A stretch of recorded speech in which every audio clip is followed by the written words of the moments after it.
Hey peeps, I thought it's about time that I showed you how I do my encaustic. I've been trying to clear my craft table, which I've just realised is just not going to happen. So I thought I'll set up here at the dining table. So it's not quite my usual setup, but anyway.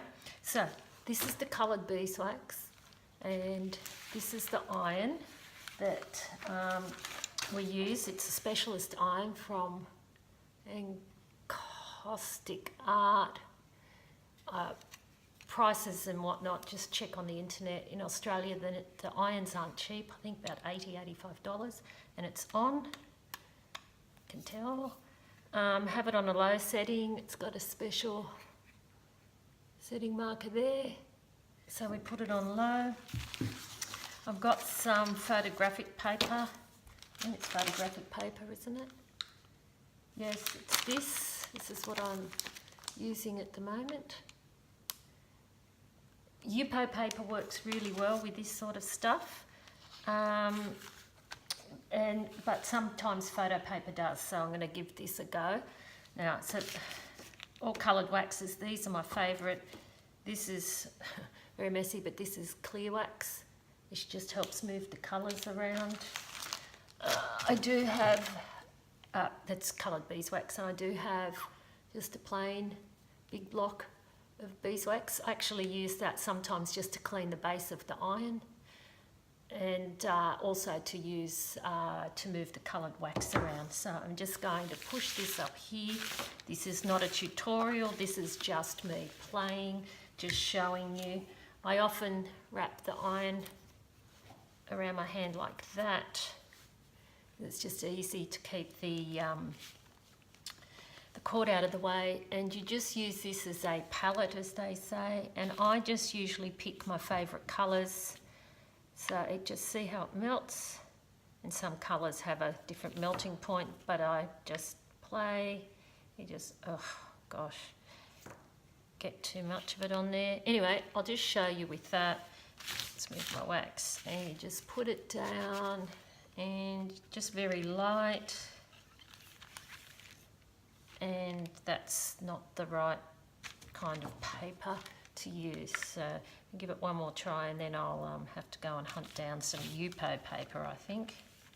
Yeah, I think that's why I've got this paper, because it's not very good. The iron sticks to it, which is really, really annoying. So just while I try and think of where I've actually got it, I'm just going to play with it. Once you get a bit of wax down, it's not so bad, but you can tell that it's, oh, and then you just wipe it off. I have got a craft mat which finishes there, so I better reassess the situation. And I forgot my favourite paper towel. So hang on a sec, I'll just go get it and then we'll come back. Hang on. Oh, sorry about that in front of the camera. Right, I'm back. This is what happens with this paper when it's not the right one. It just curls up, and you use the glossy side. Sorry, I forgot to say it was gloss paper. So this isn't working terribly well. So I'm going to have to stop in a minute again and just find the right paper. So I moved my craft mat over. So just clean off the base of the iron. But the thing I guess I'm a little OCD about is I don't like getting wax down in this part here. So because then it can drip out. So I do spend a lot of time cleaning this. When you look on YouTube and find all the really good artists that do encaustic like this, they don't spend as much time cleaning, but it's just my little thing. So I am going to stop again and try and find the right paper, because you can see that this isn't right because of this here. Normally you don't get that kind of marking. So this is a video of what paper not to use. Let me go and have a sticky beak and see what I can find. Back in a minute. Okay, back again. I found some paper. I think the reason I might have not done any encaustic for a while, apart from not being able to do it on my desk, is I think I've run out of paper. I did find some more. That's the 6x4, but that's the glossy Epson paper, which doesn't appear to work. So I found some of this, which for the life of me I don't know what it is. Possibly Yupo paper. This was gifted to me so a while ago and I can't remember what it is. Anyway, I'm hoping that this will work better. So back again, just hook my arm around the iron, and you can tell this is an old iron because of the cloth covering on the cord. They don't have those anymore. So let's try this again, and it's really a good idea to work with a flat surface, which this isn't. So this video is all about what not to do when you're using the encaustic iron. But I'm going to have to stop for the 1000th time because my craft mat finishes there and I need to bring it closer. So again, 2 seconds. Okay, take number 50 million. I've moved my craft mat to the edge of the table here. So I should be ready to give this a go.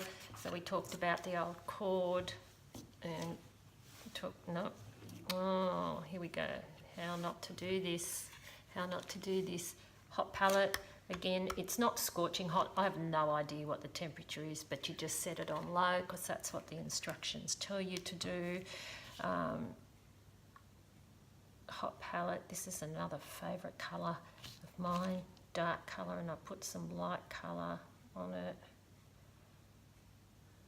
And we'll give it a go, and hopefully this is the right sort of paper. So just a light touch. Oh, that's it. And it glides across. And that's it. That's just playing. And I do like to mix colours. You can just do it on the palette like that. Messy, messy, messy. Turn it around and maybe drag the iron. Bit of coloured wax the other way. And you don't get a lot of wax, but this is what happens if you go over it. You can go over it and change it, but you take the wax off. And so I just wipe it here. There it is, my paper towel. And I just do that to get a clear palette again for next time so that I can put some different colours on. And the colours I got out, they don't always match. So I might put a lightish colour. You'll often see a lot of the encaustic people, some of us have dirty wax and some have clean. It really is better to have clean. So you can just clean it. It's a bit wasteful. Probably should have just a sheet of paper that I can just do a wipe off. But anyway, now I've got a clean it. Hang on. Now I've got a clean edge on my wax. I'm just going to stick this in here because we're just playing. So you can create some shapes like that. I always check to see what wax is left. And again, you just do the... Oh yes, that is the craft mat, thank goodness. And again, I just give it a wipe. And sometimes to really clean the hot palette here, I just get some clear wax. This is a cheap wax. It's a beeswax, refined beeswax. And then you can just wipe it off and it takes all the colour off and you've got a clean palette to start with. So I'll just pop this down and show you. Coloured wax falling everywhere.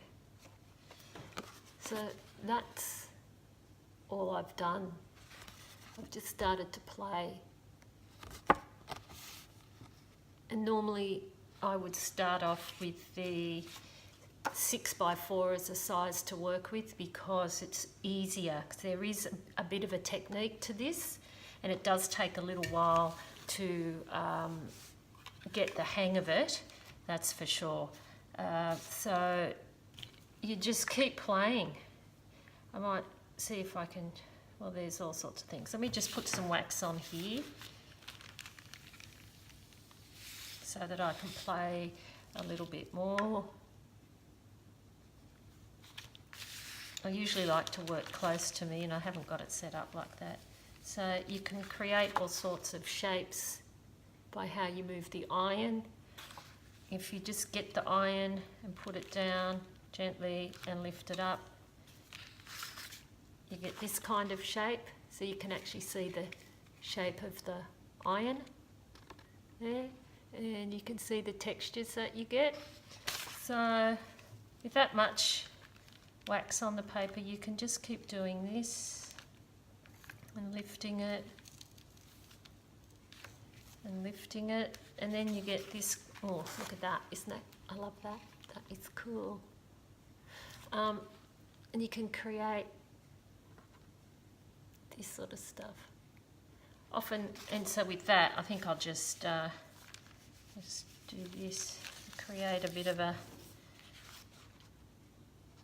bottom. I really tend not to have, because it's natural, have any idea of what I want to do when I just start out, because I haven't been doing it for a while. So it's pretty much empty your mind, which is pretty good because mine's empty most of the time, and then you just start to play. And the reason I like it is because if you stare at your work, you'll see the most amazing things.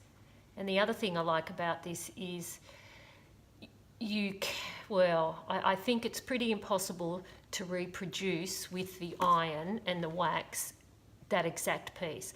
I could have similar colours, I could try similar techniques, but it would never be the same, and that's what I really like about this. So I'm just going to keep playing. Oh, look at that, clear wax, and I actually have a clear side. So I'm just going to move some of the wax around with the clear wax, and this, as you can see, it's got a bit green on it. Oh, well, lucky we're working with green. And I'm just going to move some of this wax around. And you can create scalloped edges. And I'll just put some more, give that a bit of a wipe. And paper towel. And when if just Google this, or search it on YouTube, and you'll see how you can get organised with this, how it can be set up nice and neat. And it is nice because it is a clean-ish craft or art, and you can just make something and then walk away, and then turn your iron off, of course.